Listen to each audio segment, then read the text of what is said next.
Craig Burley and Stevie Nicol here in the studio. Lots to get to, including the FA Cup, and that's where we'll kick things off tonight as we got to see Hull City from the Championship hosting Chelsea.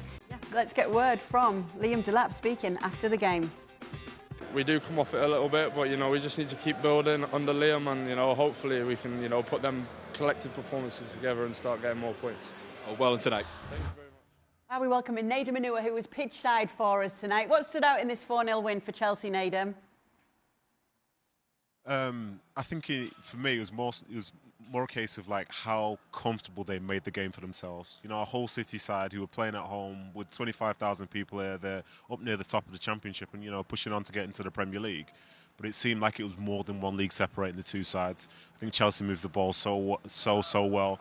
And even times where Hull were trying to be on the front foot and try and get to them, very quickly they beat the press and were going full speed towards that Hull goal. And I think from a Hull perspective, they'd obviously be disappointed in terms of how they played relative to how they've done for the rest of the season so far. But yeah, Chelsea, I thought they were good. And I think sometimes when you watch them on TV, and when you watch any side on TV, you can't really get a feel for it. But being down here pitch side, and to see some of the things that they were trying to go for, some of the combinations, the link-up play, the speed, the duels, the transitions and stuff, I was impressed. I think Chelsea are obviously a good side, and I could see just little by little what Rossini's trying to do. And as a consequence, the way that they played today, it was a very, very comfortable game. On a very cold night, a night that could have been a potential slip-up, especially given how you could argue they slipped up against Leeds just a couple of days ago.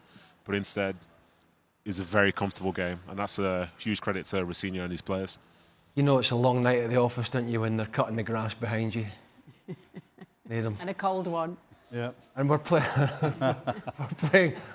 Listen, don't shrug your shoulders. I don't want you. We're playing cold bingo with you. Now that's at least 6 from the live game into the FC show here. Not a lot of sympathy, but Chelsea. Just to echo that, very professional from their perspective. Never felt from the start of the game that they were ever going to be in trouble. Even at 1-0, if it stayed that way, which it didn't, it just didn't feel Hull had that extra gear. I think they will be disappointed. I mean, obviously, look, we think the FA Cup is big, right? But teams do it differently now. Teams make some changes. Teams are looking at getting promoted, as Hull are. And so, back in the day, you'd have been in the dressing room absolutely gutted that you've not... Up a fight, basically, yeah. You've not given as good as what you probably can in a showcase game against one of the top 4 teams in England. But, I get the feeling they'll go in there now and think, right, it's all about promotion. It's all about the playoffs and possibly automatic if they have a good run. And, that's kind of how it felt to me. I mean, it was a little huffing and puffing at the end from Hull City, but it was 4-0 by that point. So I think from their perspective, disappointing. From Chelsea's perspective, and Liam Rossini's start to this Chelsea career, fledgling career, 2 losses against the best team in the country, Arsenal. Disappointing against Leeds to be 2-0 up, but it's hard to argue with the rest of the results. They've been pretty good. But the game could have been tighter and really should have been tighter if Hull had been better, which they were not. Then it would have been a story. If that had been at the end of the season and they're pushing to get in the Champions League, then you can't do stuff like that. So a small thing tonight, but coming off the back of the Leeds game, as Stevie said, you shouldn't have to be talking to professional players of this calibre about just churning away, particularly in today's game where everything is let go. And there was no VAR at this game itself, this FA Cup tie, but as a general rule of thumb, Chelsea are playing with VAR every week like every other club in the Premier League. And the whole edict now is to just keep going, particularly at key moments, and then they can go back and review it after. So he shouldn't have to be having a discussion with any of his players about how the game is officiated. Now, today, Chelsea were up against a team that are a tier below them in the English pyramid, Nadim, but the true test probably lies ahead now for Liam Rossini when you look at what's coming for Chelsea. Just the next 3 games, Burnley at home, but then Arsenal away and Villa away as well. That's what things are looking like for them as it stands right now. What do you make of this? Is this going to be the true test of how he is as a coach? Yeah, I think so. And especially with the weeks after that as well, you'll see the Champions League come back into play. And I think they'll be ready for those sorts of tests. I think one of the things with Chelsea in the last, say, couple of years, at times maybe they lack the consistency to be really good across a load of games. But I think in individual games, you can see them cause problems for so many different sides. You know, we saw them do that against Arsenal in the league earlier in the season. And I'm sure as his teams run into form, he has the belief in those players. I think the players have belief in themselves. I think he's trying to present an attacking style of football, which essentially every player wants to be a part of.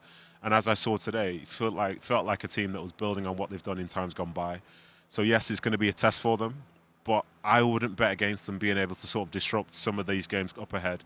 Like Aston Villa, they're ahead of them, but they're not miles ahead of them in terms of how they're playing at this moment. And in fact, you've seen them not be great in recent weeks, but still find ways to get results. Whereas for Chelsea, they'd won the 4 league games to start with, drawn the last one against Leeds, so they're in great form. They're in as good form as anyone else in this league right now. So I back them to do pretty well. Maybe there's a sense of recency bias because I've just seen it in the flesh, but I think they'll be up for that challenge. And you know, essentially, if you want to be successful come the end of the season, you know, this is a key part of the season now, which we're all looking forward to. The games against Arsenal and Villa are actually, for us, coming at a great time, because we've been sitting here talking about this Chelsea side under Rosinho. And the only difference we can really see is that they're actually winning games they're supposed to. They're on a great run of games, but all the games basically have been games where they should win. And Burnley at the weekend is another one of those. But at Arsenal, at Villa, we'll figure out if there is a difference between Maresca's team and Rosinho's team. Because looking at it, it's hard to tell, particularly because he's making as many changes as Maresca did as well. So the real test of where this team is will be Arsenal and Villa, those 2 games, and we'll find out whether this Chelsea team is any different under Rosinho than it was under Maresca. You've got this fight for the title, which I think we all think, it's Arsenal and Man City, if indeed it is a fight, but it's certainly relatively close. And then you've got this real bun fight for Champions League football. And Liverpool are right in the mix of that now. They should have been in the title fight, but they're not. We've chronicled their season at length. You've got Man United resurgence. You've got Chelsea, who have been getting some decent results, but they're not anywhere near guaranteed. You've got Villa, who can be hot and cold. And so you've got all these sides. And listen, the title race may be over, and that may be what we're hanging our hat on. You know, who's going to get in the Champions League? Because I think that is going to be arguably, potentially tighter than the title race itself. Primarily because of Liverpool's, issues. Chelsea, we don't know, as Stevie said, when it gets to the crunch with this manager, with this team, and Man United have sort of taken the hat off and chucked it back in the ring, certainly at this moment in time.